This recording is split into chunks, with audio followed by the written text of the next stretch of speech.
প্রতি বছরের মতো এবছরও বসেছে রথ ছাড়া রথের মেলা। কোথায়? হাওড়ার শরৎ সদনে। এখানে এলে কোনো রথ বা কোনো মন্দির দেখতে পাবেন না, কিন্তু মেলা বসেছে পুরো দমে।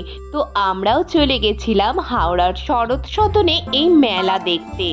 বিক্রেতারা তাদের পসার মেলা প্রাঙ্গণে তো বসিয়েছেই, রাস্তার ধারে মেলার বাউন্ডারির বাইরেও রয়েছে প্রচুর খাবার দোকান, প্রচুর পসার।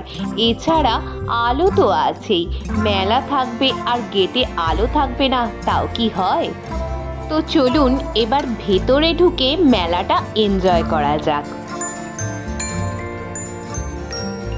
এখানে মেলার কোনো প্রবেশ মূল্য নেই ঠিক কথাই, কিন্তু মেলায় ঢুকে আপনারা একটু ভেতরে যেই যাবেন, হস্তশিল্প মেলার একটি আলাদা করে কাউন্টার আছে। এইটি হচ্ছে সেইটি। এইখানে ঢুকতে কিন্তু আপনাদের টিকিট পে করতে হবে। তারপরে এসি এনভায়রনমেন্টে এনজয় করুন হস্তশিল্প।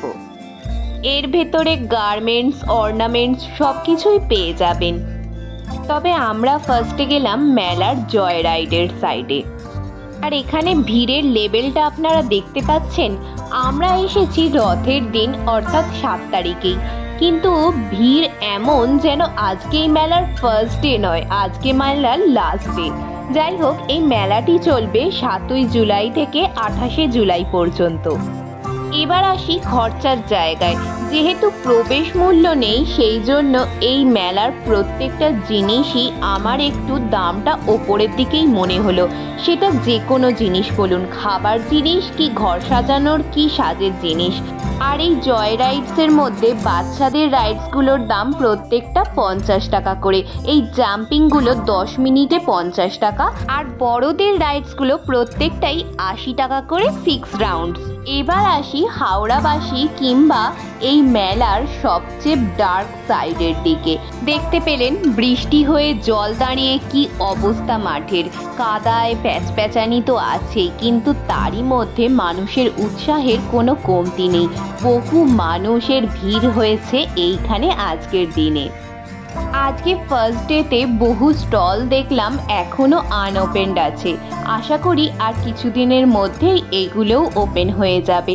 আর যেখানে শরৎ সদনে মেলা বসেছে, সেখানে সাংস্কৃতিক অনুষ্ঠানের জন্য মঞ্চ থাকবে না, তাও কি হয়? তো এখানে মঞ্চের ব্যবস্থাও রয়েছে। আশা করি প্রতিদিন চলবে সাংস্কৃতিক অনুষ্ঠান বিকেলবেলা। এছাড়াও বহু সমাজসেবার কাজও এই মঞ্চে হয়ে থাকে। হাতে সময় থাকলে অবশ্যই একবার ঘুরে আসতে পারেন। এছাড়া আমার সাথে ভার্চুয়ালি তো ঘুরেই নিলেন। কেমন লাগলো আজকের মেলা আমাকে কমেন্টে অবশ্যই জানান। আর ভিডিওটি ভালো লাগলে অবশ্যই লাইক করুন, শেয়ার করুন, আর আমার চ্যানেলটা সাবস্ক্রাইব করতে ভুলবেন না। আজ এইটুকুই। শুভ রথযাত্রা।